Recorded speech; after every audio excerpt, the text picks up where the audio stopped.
Welcome back to Indiana at the Voice of College Football. And we got a very special show tonight with special guest Mark Rogers, the host of the Voice of College Football. It's cannot wait to talk about Indiana tonight because it's been a fantastic season. And there's no one else better to talk to about Indiana football than Mark Rogers. I know he doesn't talk about Indiana that much, but he is the voice of college football, and he knows they've had a fantastic season.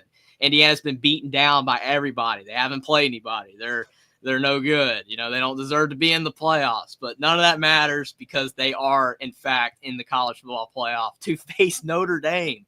I mean, that is just an epic game right there.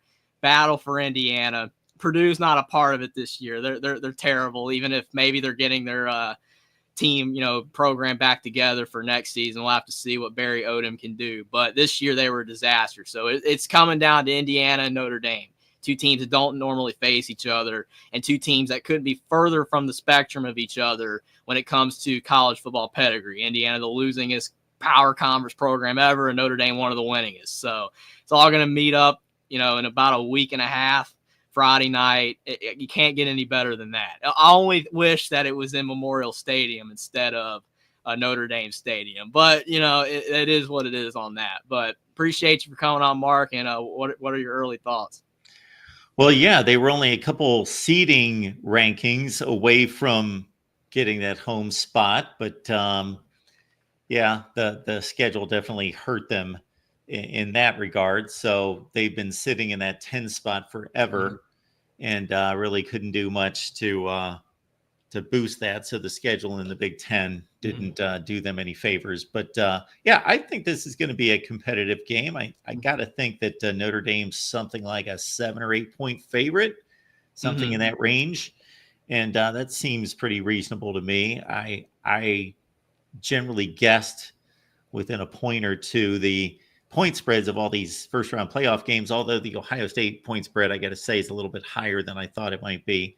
But yeah, I don't think that Indiana's overmatched in this game whatsoever. I think that they'll put up a good fight. I haven't made a prediction. I don't know if I want to make a prediction here because it may not be too favorable, but I do think that it's going to be a good ball game. I don't see them getting trampled by any stretch of the imagination, but they've had a remarkable season, and maybe Curt Cignetti is making them just believe that they're a little bit better than they actually are.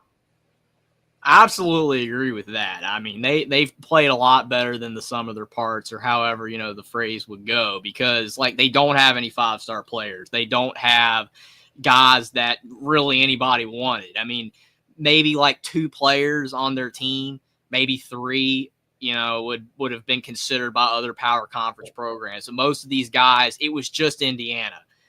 Maybe you would have a Virginia Tech or something, or Virginia on there, but it was basically if they didn't go to IU, they weren't going anywhere in the power conference, none of these guys. And they've been able to churn out this season. And I know the schedule. I understand that it hasn't been that hard. But if Tom Allen was still the coach of this team, even with these players, they would not have these players, obviously, if Tom Allen was still the coach. But I look at this team, and even if Tom Allen was coaching it, they're not 11-1. They're not even probably 8-4. I mean, it's not happening. Because in Tom Allen's defense, they always had harder schedules. And that's why they never really had great records outside the 2 decent seasons. And even the 2019 season, their schedule was pretty easy. 2020 was a fluky year.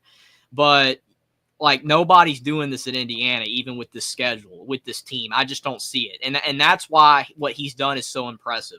I said they were going to go 7-5 this year. That was my preseason prediction for Indiana. It was 7-5.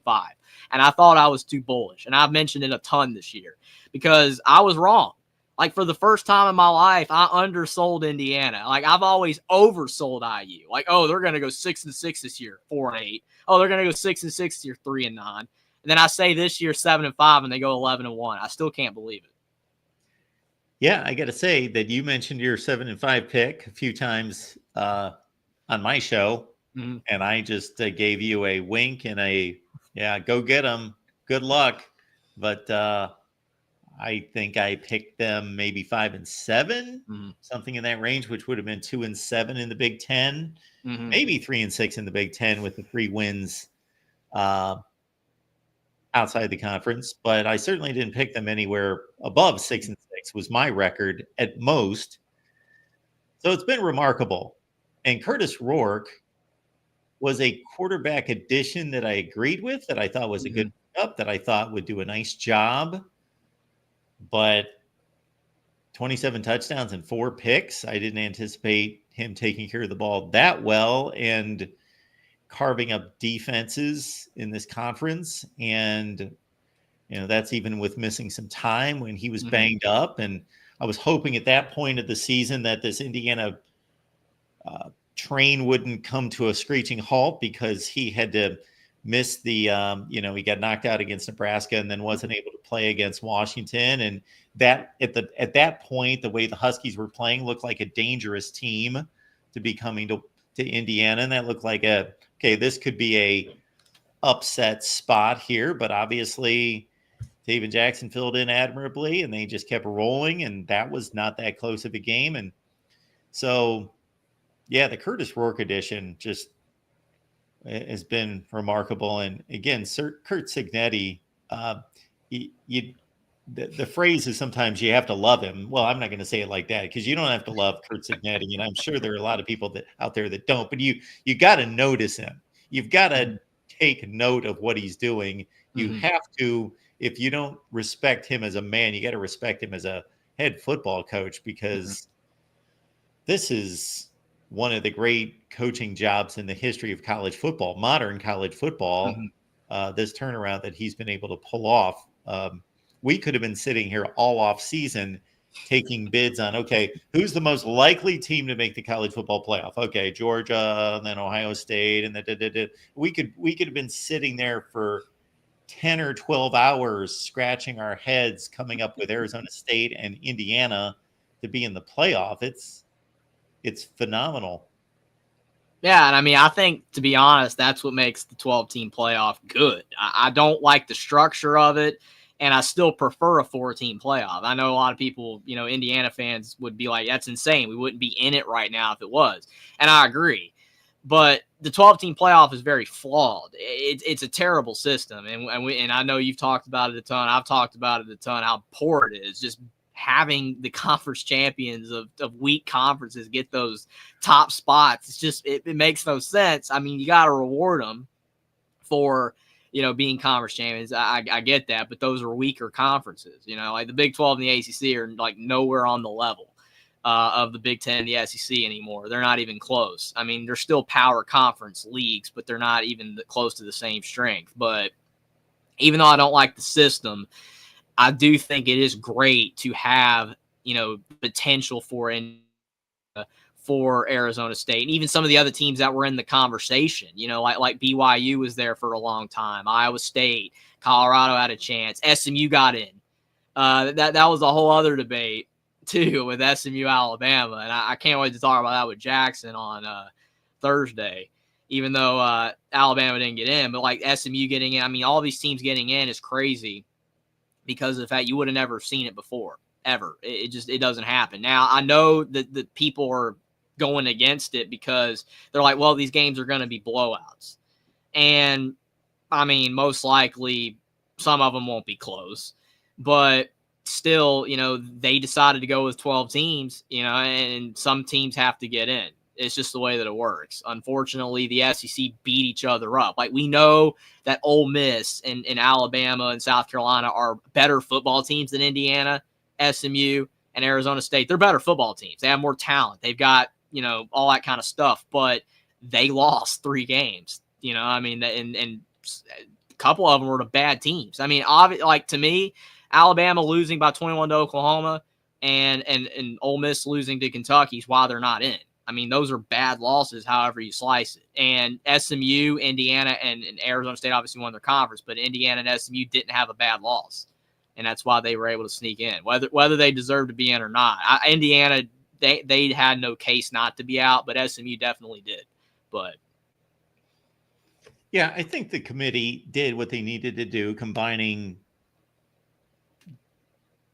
game evaluation, talent evaluation, with more so which teams earned the spots under the system. Mm-hmm. And certainly once we got to the last weekend and SMU was already ranked number 8 in the country, Mm-hmm. there's just no conceivable way to drop them 4 spots and out of it. So I think the committee, for as much as I've railed on them in the past, pretty much made the moves that needed to be made. Yeah, I would have a different 12 if you're just asking me the 12 best teams in the country, which nobody knows. That's just an estimation. You know, anybody who tells you that they know who the 12 best teams in the country, yeah, just don't listen any longer to that person, because we don't know who the 12 best teams are. But yeah, based on talent evaluation, based on the wins that Alabama, Ole Miss, and South Carolina posted and all of that, I believe that they're better teams than SMU and Indiana. But I think the sport is better for allowing some room for getting the teams that won the games, regardless of the schedule, into the system, rather than just loading up on SEC and Big Ten teams and just flooding the field with nothing but that. Absolutely. And Nick Saban made a good point too, because he was like, well, if SMU, wasn't going to get in, like they didn't deserve to be in or whatever, then they should have never been ranked 8th to begin with. Like if they were ranked like 12th and then lost to Clemson, then they're done. It would have been like the Big 12 championship where win and you're in kind of deal. But they didn't do that. They had SMU ranked 8th. So since they barely lost, you just can't drop them more than 3 spots. They kind of put themselves in that situation where they had to put them in. Because, I mean, they've done well all season, and both their losses were by 3 points. It's kind of like that argument previously with Alabama when they had those 2 close losses at Tennessee and at LSU. People said they should have been in because they both lost those games by close amounts. But that's a 14 playoff. Now you're dealing with a 12-team playoff with a 2-loss team and a 3-loss team. That's why expanding the playoff, no matter how much you expand it to, even if it's 16-24, there's always going to be people complaining about that next team. I mean, if you expand it to 24, then you're going to be complaining about a 3-loss Miami or a 4-loss A&M, or stuff like that. It's not going to change anything. People are still going to debate it. So, unfortunately, there's just no perfect way to do it. Like, no matter who you put in, there's going to be people complaining about it. I agree, because I said this the day before. I agreed that SMU should have been in over Alabama, even though I said Bama's objectively the better team and all that kind of stuff. I said SMU should be in based off where the committee had them and the conference championships. You can't negate that completely, because then people are going to want to opt out of those things. And I think it would have been really interesting if Penn State had a loss to Maryland. Indiana would have gotten the Big Ten championship game. That scenario, I wanted to see that in a way, but I also didn't, because I didn't want any shot of IU not getting in. But if Indiana loses to Oregon by like 17 in the Big Ten championship game, do they still get in, or do you think they fall out? That would be insane that SMU would get in, but Indiana wouldn't. Yeah, and that's where I guess the situation culminated in a way in which we got to take the committee at its word, even though we didn't really get to see them have to prove it. But they said that the conference championship games would not count against these teams. And they didn't really have to back that up. Now, because SMU played a close enough game. If SMU loses that game 42-10, what does the committee do with that game? I don't know. But yeah, I would have loved to have seen Indiana play in the Big Ten championship game against Oregon, just to play another really top-notch team and give them one more shot just to see what they would do. But, I don't think that Penn State, and this is one knock I've got on the committee, that I don't think the Penn State, Ohio State ranking comparison makes any sense whatsoever. But I could argue that easily in terms of the head-to-head in the Oregon game, and then also Ohio State beating Indiana. But they obviously did not take into account Penn State's championship game there. And really with Texas, you can't tell because they would have been ranked 5th before the SEC championship game. Like if you knew they're losing the SEC championship game, they're going to be a non-champion. Well, they would have been the 5th seed. And then they play an overtime game. And did they really lose anything there? No. So, yeah, I guess the conference championship games, we don't know what the committee thought of those because they didn't really have to make a move based on somebody looking amazing or somebody more likely looking horrendous. They didn't have to deal with that. Absolutely. I think a big thing that didn't make sense to me is I saw someone post online that said that Indiana could lose to 20 to 25 teams in college football or whatever. 20 to 25 teams could beat Indiana is how they worded it. And I'm like, isn't that like every team though? I mean, we've seen a lot of upsets this year. Georgia beat Kentucky by 1 point. 1. Ole Miss lost to them. Bama lost to Vandy. I mean, Oregon, who everybody's like, they're great, right? Well, they beat Wisconsin by 3. Penn State beat Minnesota by 1. I don't understand that logic. Texas barely beat Vanderbilt. There's not one team this year. Even Ohio State barely beat Nebraska. Every team's done it.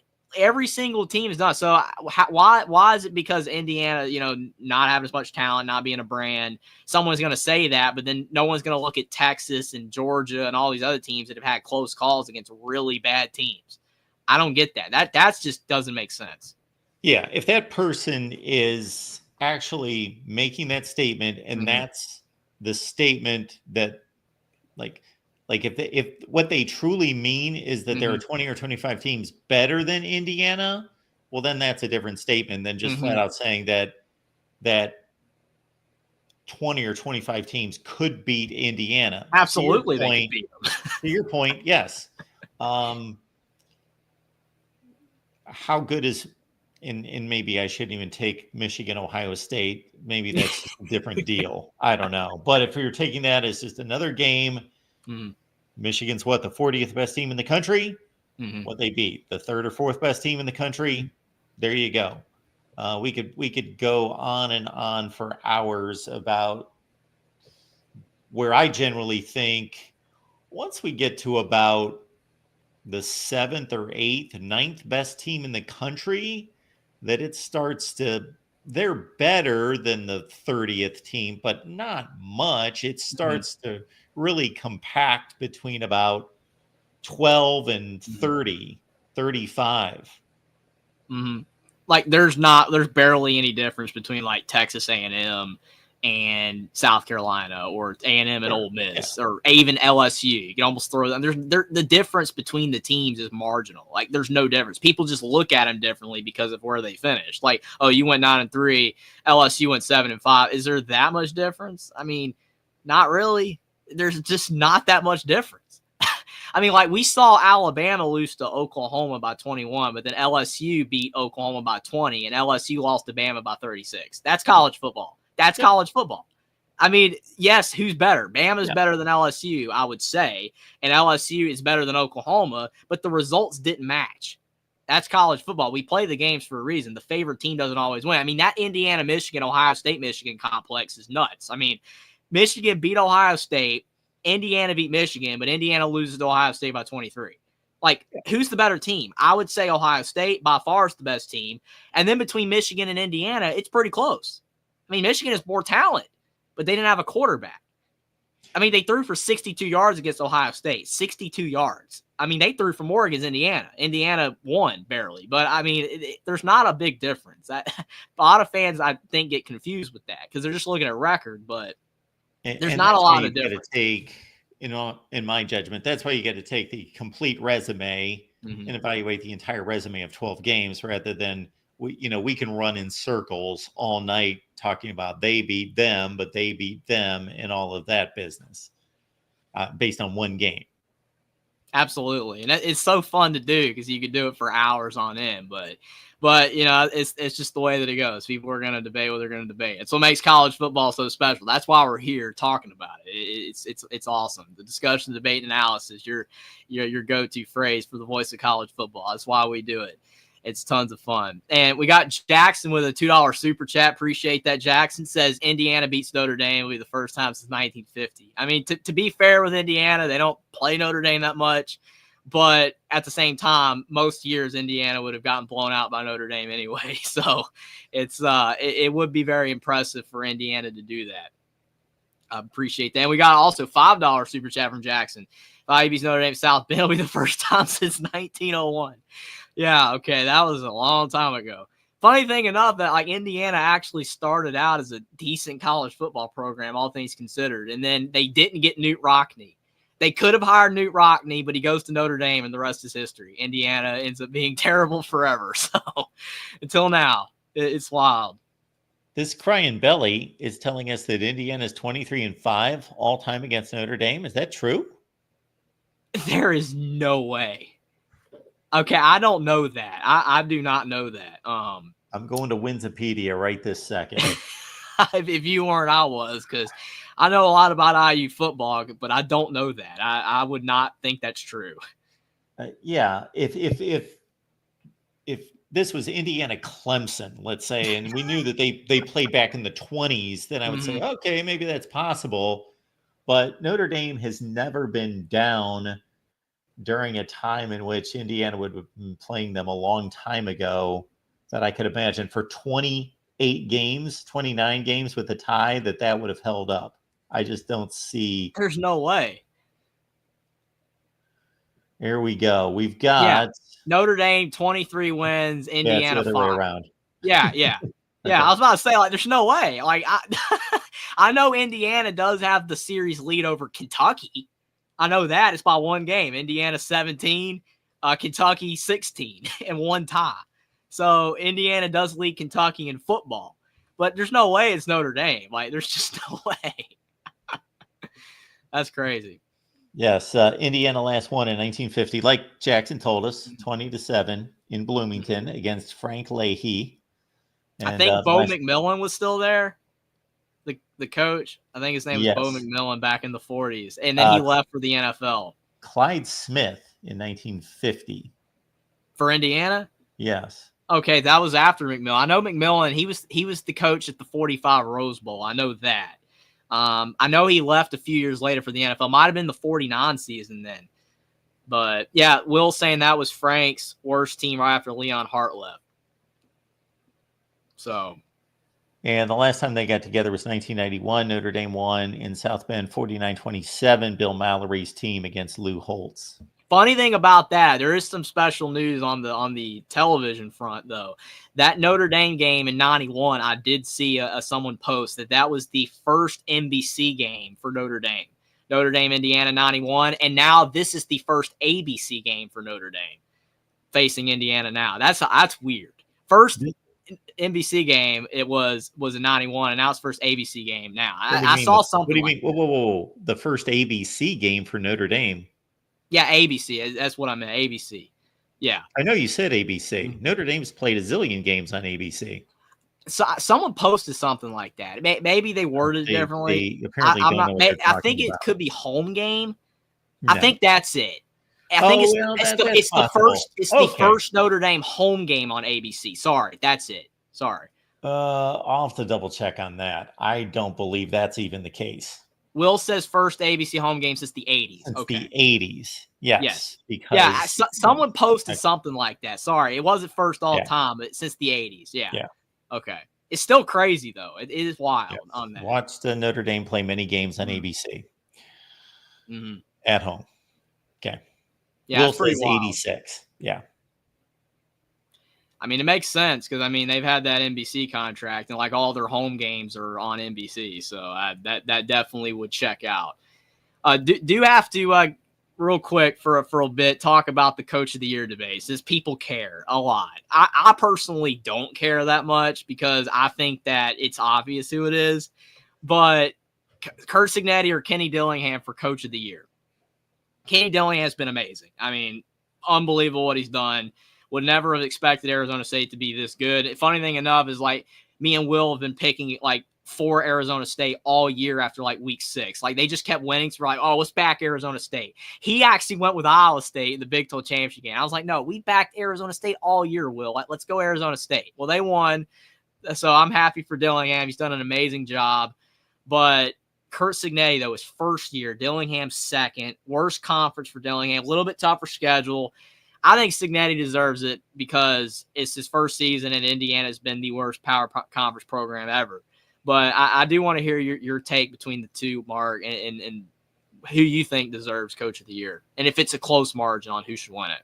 Yeah, I don't think I'm going to come up with anything striking here, but based on what you just stated, you've got Kenny Dillingham. And anytime a coach has that next season, that's usually the season that they are able to start a breakthrough, would be the second season because they arrived on campus. They didn't get a full recruiting cycle their first time in the door, as Curt Cignetti did not.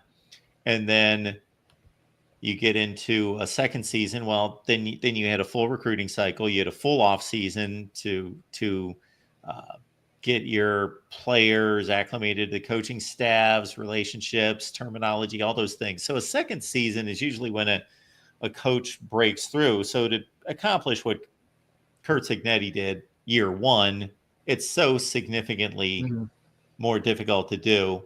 And I'm not necessarily going to compare the rosters or the programs where they stand right this second or where they stood when each coach took over. But historically, there's no comparison between Indiana and Arizona State football. Arizona State football came that close to winning a national championship in 1996. Arizona State's been competitive for the most part in the Pac-10, then 12. Of course, when they joined, it became the Pac-10 from the Pac-8 with Arizona in 1978. And they've been a fairly major player in the Pac-10 and 12 ever since then. So, yeah, Indiana's been a doormat. There's no comparison between the two programs historically. All sorts of coaches have succeeded at Arizona State at a high level. Frank Kush, Darryl Rogers, Bruce Snyder, and Todd Graham most recently went to a Pac-12 championship game in 2014. So Indiana, what are we doing here? Bill Mallory is the most successful coach in the history of Indiana football, and he's got a losing record. I know. I've joked that with you so many times. And I still think it's highly ironic that Indiana gets a college football playoff appearance before winning a bowl game. Hasn't won a bowl game since 91, right? And I've joked with that like for years with Indiana. I haven't made a bowl game in 33 years, but they make the playoff first. Okay. Yeah, but Bill Mallory, I mean, we love Bill Mallory. I mean, Indiana fans, I mean, what a guy. You know, what he did for Indiana football was great for Indiana football, but at any other program, it would be garbage. I mean, it would literally be garbage. Imagine Bill Mallory, even at like North Carolina with that record. I mean, he no one would care. I mean, he was like, I think he was like 67 and like 79 and like 4. I mean, he was not even close to having a winning record, but he's the winningest coach by far in Indiana history. No one else came close. McMillan would have, but unfortunately he didn't stay long enough. He was only at Indiana for like 7 years and he won like 50 something games and they played fewer games in the past. He did good, but then he left for the NFL and then he died of like a heart attack 2 years later anyway. So even if he stayed in Indiana, he might not even have been there long. So that's unfortunate, but he was really good. Probably the best coach they ever had. But considering the fact that football had changed so much from the 40s to the 80s and 90s, Mallory is the best coach in history because he, going up against stiffer, competition, like more money's being put into football. There's still no NIL and any of that junk or none of that. But Indiana was way behind. I think Mallory did good. But yeah, I mean, even Lee Corso, people think fondly of him, and his record was really bad. he did win the first bowl game for IU though, so he still has that. Yeah, I'm looking at Bill Mallory here. He went 69 and 77. I was close. I switched him. I said 67, 79, 69, 77. Okay. 69, 77. They were in he was there from 1984 through 96. So that's 13 seasons in the Big Ten. He had 4 winning records in 13 years in the Big Ten. He went 39-65 in the Big Ten. And there's your most successful coach. He finished in the top 20. It was the top 20 at the time twice. I guess you could say twice. One was just in the coaches poll. Yeah, he won a bowl game, won 2 bowl games. One against Baylor. I know they beat Baylor. Baylor in the Copper Bowl. Yeah, I do remember that game. And the other one in the Liberty, that would have been against, I thought that was against an SEC team. That might have been Carolina. I think it was South Carolina. I was going to guess Florida. I think they beat South Carolina, if I recall, in 88. I know they won in 88. Yeah, 34-10. You're right. 34-10 against South Carolina. Yeah, I'm sure I watched that game at the time, but don't remember. Anthony Thompson was good. I don't know if you remember Anthony Thompson. Oh, yeah. Anthony Thompson and Vaughn Dunbar were the 2 really good backs those few seasons. And then they had Trent Green at QB. Like, that was their team. I mean, but none of them really had successful NFL careers. I mean, Trent Green kind of, I guess, but like Vaughn Dunbar, Anthony Thompson did not, even though Anthony Thompson was insanely good. I don't know what happened. I don't know if I think he might have got injured. But he was really good. I think he finished like 5th in the Heisman voting in 89. But he didn't have any shot to win because of the fact that Indiana wasn't very good. They had a bad record. But his stats, he was like number 1 or number 2 in college football in rushing yards that year. Back then, running backs were more considered for the award versus today, even though Genty has a shot. But, everybody's saying Travis Hunter. And Anthony Thompson was really good. And then the last really great statistical player Indiana had was Anton Randall L. in the 90s and early 2000s, and they didn't win anything. So he had no shot to win anything. But his stats were nuts. He was the first quarterback to put up 20 passing touchdowns and rushing touchdowns in the same season. In football history, no one had ever done it because running quarterbacks weren't in style then. You didn't have like Michael Vick yet. So it was pretty crazy. But, yeah, I felt bad for Randall L. because the teams were horrible. Like, just bad. He went 5-6 in his last season, and he put up like the best stats of any quarterback. He was like Joe Burrow of the NFL this year. Great stats, but terrible team. But yeah, that Indiana's history of football is pathetic, Mark. Like, I've already basically named their entire history. The 45 season, the 67 season, Mallory's 2 bowl wins, Corso's 1 bowl win, and then I guess Randall L. and then Penix, Nate Sudfeld. We're done. I mean, now Cignetti. That's it. I mean, Ohio State, you could talk for 10 hours, about all the great coaches and players and all that. Will with Notre Dame. All I got is like 5 players, a couple coaches, and a couple bowl wins. That's all I got. But I got, I like Alabama too. So, I mean, I got Alabama's history, but Indiana's Kevin Wilson there. Yeah. They had a nice run of running backs under Kevin Wilson. Yeah, Tevin Coleman was good. Jordan Howard. I mean, and it was brief. Simi Cobb's most underrated player that never did anything. My goodness, that Ohio State game, and Simi Cobb's is all over the field, and he didn't even do anything in the pros. I was like, what happened? I don't know. He was fantastic. I think he was better than like Freifogel and Westbrook, even though Westbrook's doing good in the NFL.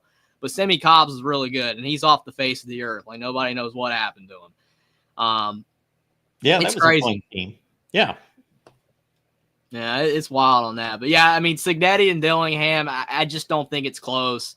I think that, Kurt Cignetti easily, just based off how bad Indiana is, that, he should be coach of the year. But definitely, I do want to get your thoughts on this because this was interesting. I saw on Twitter or X, people ranking the 12 playoff coaches. I do want to see if you agree with this list. Kirby Smart at number 1.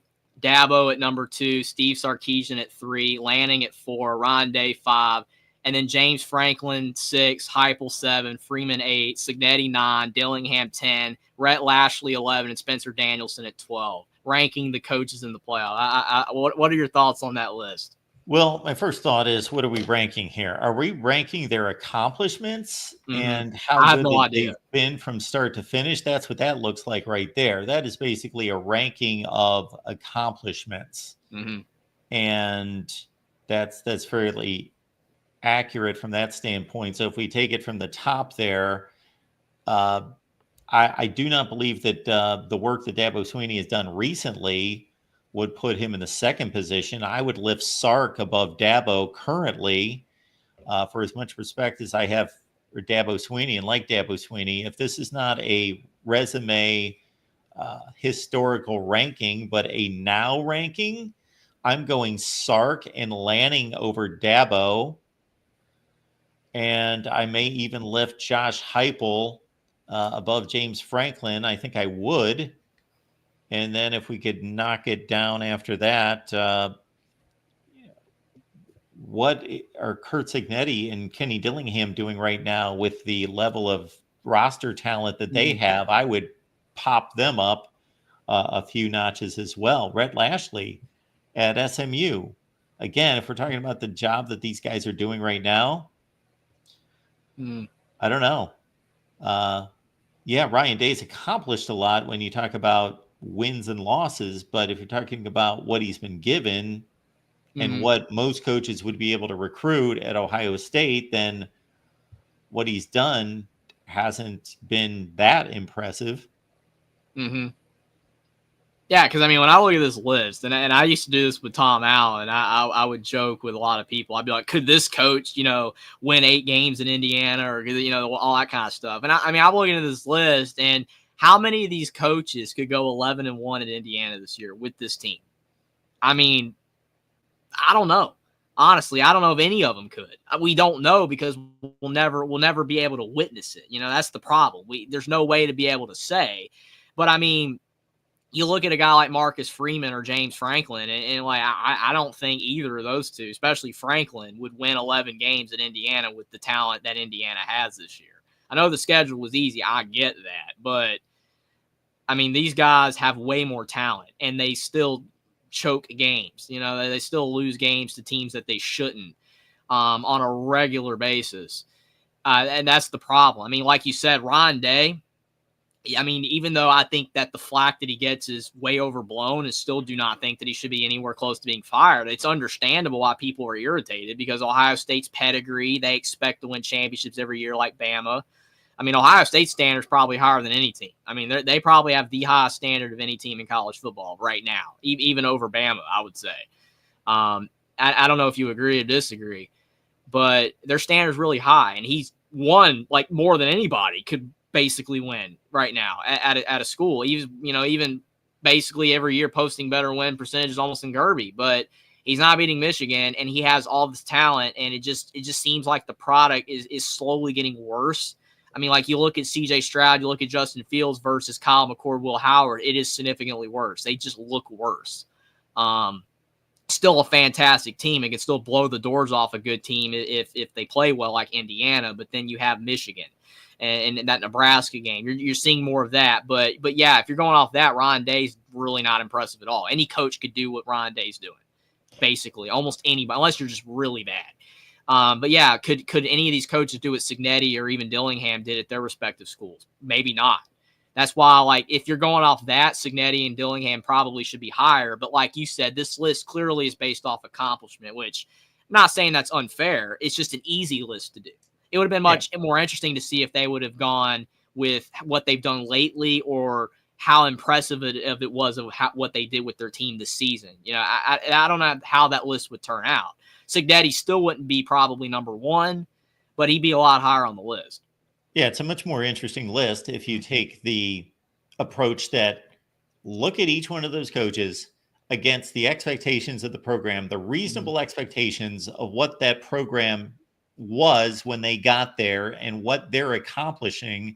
And you could almost, outside of Kirby, and if you're looking at right now, Dabo, lifetime achievements extremely high. He may even be number 1.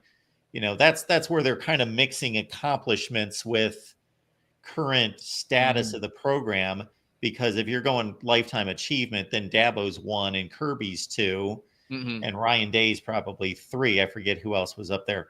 Ryan Day would be 3, but yeah, Lanning. So Sark and Lanning aren't anywhere close to Ryan Day. So Day would be 3, and then actually James Franklin would be 4. But if you're looking at what has this coach done, number 1, you got to consider, what did they walk into? Well, Kirby Smart was given like a top 10 program by Mark Mhm. Richt, and obviously he's made it much better. And you'd have to go down the list. And what was this coach given? Number one. Number two, and especially this rings true with Dabo more than anybody else, his high, which lasted a long time, 5, 6, 7 years, isn't where he is right now. Mhm. And I'm not talking about one down year where, oh, they were in elite, they were competing for national championships, and he had, 1 9-3 season. No, this has been going on now for 2021, 2, 3, 4. So for 4 consecutive years, they have underachieved. So if you're looking at the expectations of the program and what the coach inherited and then make that ranking, I think it looks completely different. And Dillingham and Cignetti shoot up that list. Mhm. Absolutely. I agree. I mean, this is very impressive what they've done. I mean, Kenny Dillingham was probably expected in the preseason maybe to win 5 or 6 games, and Cignetti was expected by most to win like 4, maybe 5. I even saw some predictions saying 3-9. And I mean, you were on the higher end at 5-7. I mean, honestly, there was so many people saying 4-8 and 3-9. And it was basically just Indiana fans and maybe a couple Big Ten fans that were like, we'll give them 6-6 or 7-5. I didn't see any predictions higher than that. I mean, there was like one guy. It's so hilarious. He posted online that he predicted Indiana. He bet on Indiana to make the playoff, and he won like $10,000. So he was like bragging about that. I'm like, yeah, that's great, man. But deep down, you didn't think that was going to happen. There's no way. You just Did he got very post a lucky. ticket? Did he shoot I a think he ticket? did. Yes. Okay, posted a ticket. I would show it if I'd have bookmarked it, but I didn't. I didn't bookmark it, but I did see it online that he posted it. He won like $9,500 or $10,000, something like that, on a bet in the preseason before the season started that Indiana would make the playoff. I mean, like that deep down, that guy was just shot in the dark. I don't think that he really, was expecting that to happen, but he was like, I knew it. I knew it was funny, but. Yeah, it's crazy on Cignetti and Dillingham how well they've done, and happy for both, especially happy for Cignetti because of I like Indiana, so I'm glad they're doing good. I do want to ask this though before we get off. I do want to ask about Cignetti though. It's just in the program with Indiana. Are you shocked like that he got the extension and that like he's staying? And are you shocked that like Indiana's paying their assistants an $11 million worth of money to keep all their assistants except one? Like they're losing one guy to UCLA. The quarterback's coach is now going to be the offensive coordinator at UCLA. But other than that, unless other news happens, all the other coordinators are staying. They've signed multi-year contracts. I mean, are you shocked to see this at a program like Indiana? And do you think that it's because of the NIL and the big to media rights deal and all that kind of stuff that's giving them this chance? Or like, if not, then they would have never had this shot. So it does not surprise me for 3 main reasons. Number one, yes, the media rights deal means that Indiana is making more money through TV revenue than everybody in the country that's not in the Big Ten. So that's not total revenue, but that's the largest portion of revenue comes through the television deal. So Indiana, Rutgers, Northwestern, et cetera, cannot complain about money.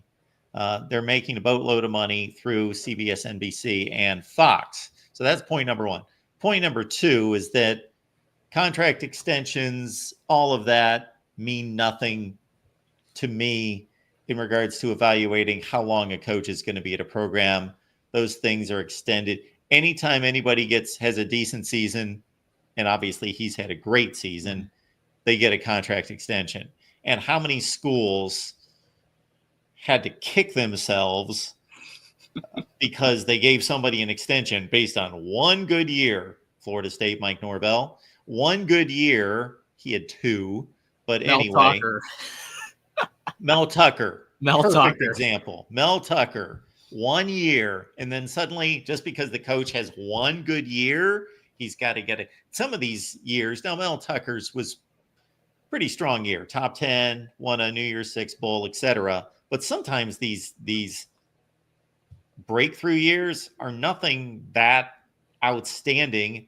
the coach gets extended, and because they want to show the recruits that they're committed to this coach, and then they get burned and they're on the hook for a long buyout.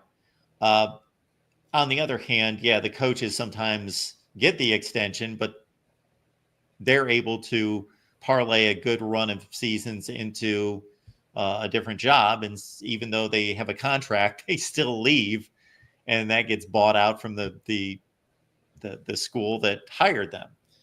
Now, some people are conjecturing that we're going to see less of that going forward because of how much money needs to be committed to NIL, that these schools can't be just writing checks for $35 and $40 million at the drop of a hat, because they can't look the same boosters in the face that are the financial resource for their NIL collective and say, oh, we screwed up, hired a coach who went 5-7 2 years in a row. Now we fired him and we owe him $40 million.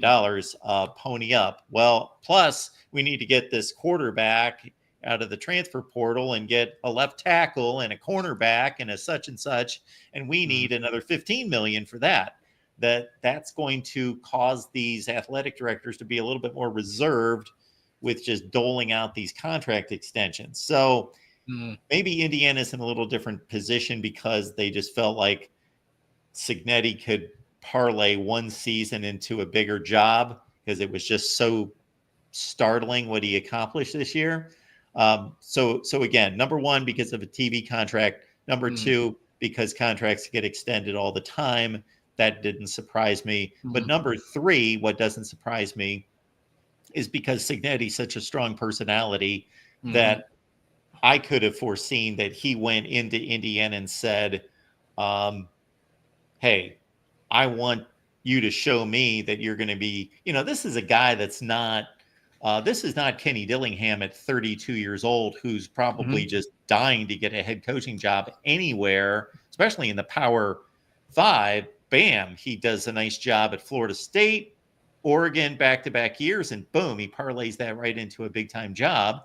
Where Cignetti's been around a long time. The dude's in his early 60s, I believe, 61, 62 years old, something like that. 64 years old. So I guess on one hand, he's looking at, I want to break into the big time and run my own program at a high level, and I've set myself up well at James Madison. But at the same time, he can say, you know what? I'm not leaving James Madison for just to get kicked around the Big Ten. I want to see commitment out of you. You need to promise and show me that facilities are going to be what they need to be, that you're going to give me money to retain my staff, NIL, and all of that. And then especially when he came through this year with 11-1, went back to them and probably said, let's keep it coming.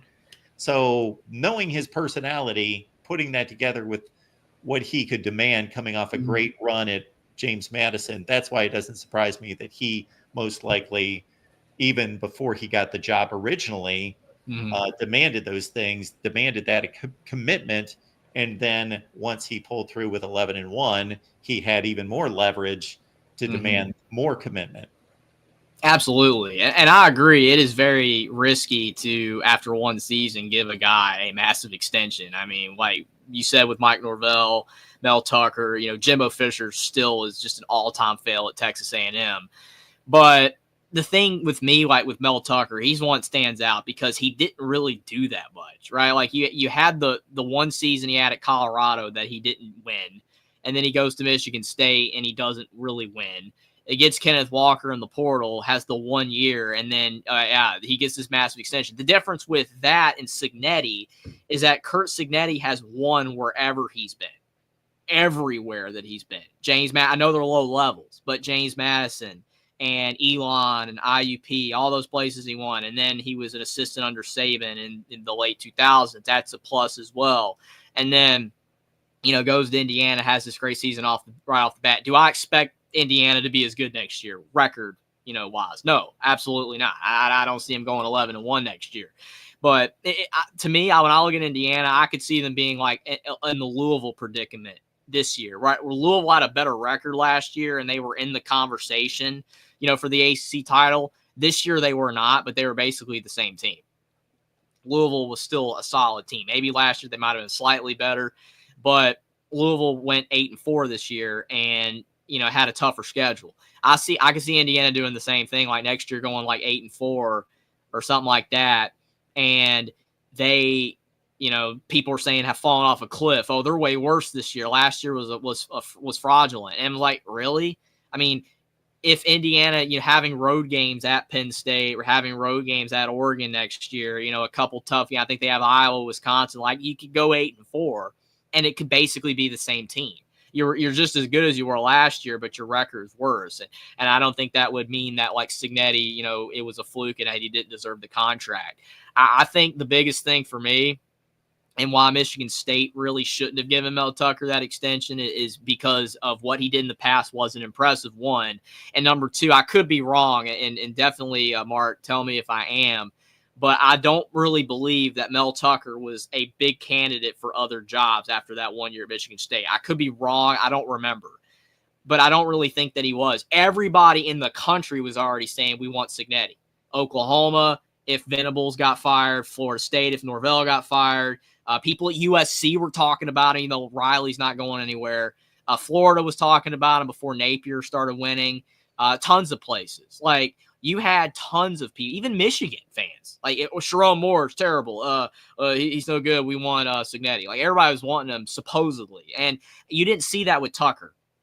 And plus, Michigan State is a program that has, won before. D'Antonio was very consistent. They made the playoff the 1 year. I mean, they've had success in the past. They probably could have gone another year or two without giving Tucker anything, and they would have kept him just fine. With Indiana, you can't let him get away, because if you do let him get away, you're going to probably go back to being garbage again, and no one's going to – and your shot's done. Like, your one chance at winning consistently as a program is done. That's why, like – even though some people are like, oh, like Indiana should have held out. Like, it's funny that the same people saying that Indiana, has to give Cignetti the extension or he's going to go to another program are the same people saying that Indiana gave him the extension too early. And I'm like, oh, that doesn't even make sense. They had to give him the extension, in my opinion, or maybe he could have left and then Indiana's window would have been gone. So I think it was absolutely justified that they gave it to him, unlike other teams that have done it. And I agree with you 110%. Like, the media rights deal definitely helped. Like, Indiana, if they don't have that they're not even able to pay him that much and pay these assistants and even get some of these transfers and some of these players that they're even in, the running for. So even though money does ruin a lot of things and it has not helped college football in a lot of ways with realignment and other reasons, it definitely seems like it has helped Indiana, which seemed at the moment was like the most unlikeliest suspect to be helped, but it has. So that's been good. Absolutely, sir. I am right there with you. It should be interesting to see if they compete with Notre Dame. Of course, you're going to have to put up with a lot of backlash, and they will too if they don't compete in that game. But as long as they put up a fight, I got to think that will justify they don't have to justify themselves. Number one, their season justifies them going to the playoff. But of course, playing a close game against Notre Dame is going to confirm that they were a selection that belonged, but we will see. Somebody's going to get blown out in this playoff, you got to think. Could be SMU. It could be Clemson. It could be Indiana. You never know. It could even be Tennessee. Like, you never know. Tennessee could get blown out by Ohio State. I don't see Ohio State getting blown out. But you never know. Like, any of these teams could. I hope they're all good games. And hopefully Indiana just competes. Because, I mean, it'd be great if they won, because then that'd be like the TCU thing. Like, everybody was like, oh, TCU didn't belong. They didn't deserve to be in. Then they beat Michigan, and people are like, yes, they did. They were really good. Whatever. And then they got absolutely blown out by Georgia. So, I mean, I still, that was the biggest whiplash I've ever seen in my life. You had TCU getting that big win. People said they belonged, and then they got Mack truck. I do have to answer this from Bean here.